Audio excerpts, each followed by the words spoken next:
आर्त नमस्तु ध्यान, रुद्र ध्यान। रौद्र ध्यान और मृत्यु के भय से बचने के लिए क्या करना चाहिए? बहुत बड़ा प्रश्न है।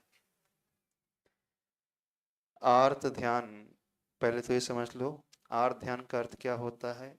जो मन ही मन दुखी हो, इष्ट का वियोग हो जाता है तो मानसिक संताप होने लगता है, अनिष्ट का संयोग हमें हो जाता है तो मन जो व्यथित होने लगता है, शरीर में कोई बीमारी हो जाती है तो उसी की चिंता में मन लगा रहता है, अथवा आगामी काल में मुझे भोग की सामग्री मिल जाए।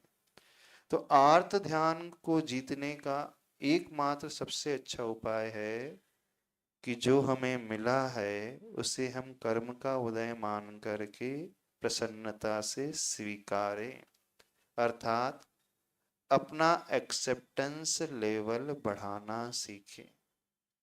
जैसे आपको किसी इष्ट का वियोग हो गया है, उससे दूर जीतने के लिए क्या करना चाहिए?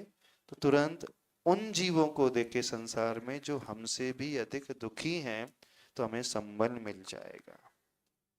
उनके दुख की तुलना में हमारा दुख तो बहुत कम है।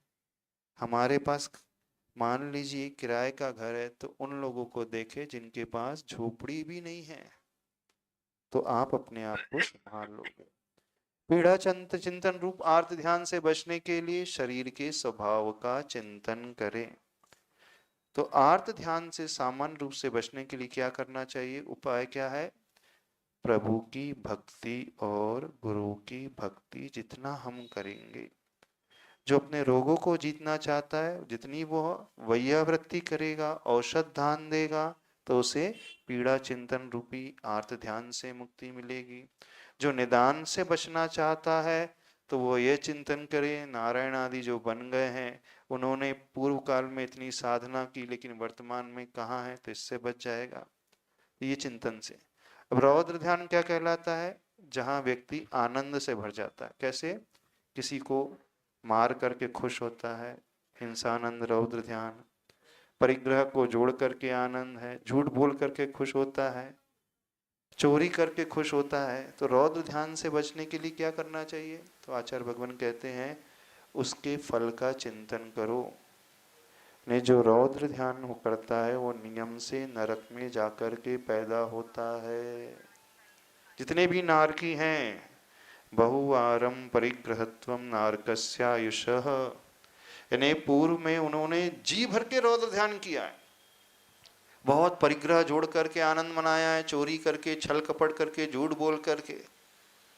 तो रौद्र ध्यान से कैसे बचे? यदि आज हम ऐसा कर रहे हैं तो इसका फल क्या होगा, यानी आफ्टर इफेक्ट्स क्या होते हैं, इसका जब चिंतन करने लगते हैं तो हम उससे अपने आप को बचा सकते हैं। यानी हमारी रूह कांप जाएगी, नहीं मुझे नरक में नहीं जाना है, ऐसे दुखों को नहीं सहना है।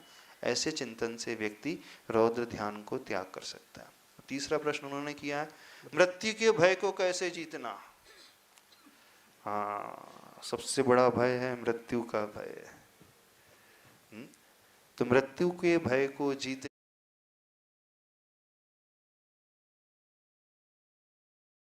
के भय को जीतने का उपाय तो यही है, उत्तम सत्य को स्वीकारे, संसार के वास्तविक सत्य को स्वीकारे। अरिहंत नाम सत्य है, सबकी अधिगत्य है। हम कितना भी भागना चाहे उससे नहीं भाग सकते, बच सकते हैं। जितनी हम आयु लिखा करके आए हैं उतना तो हमें भोगना ही पड़ेगा। क्यों हम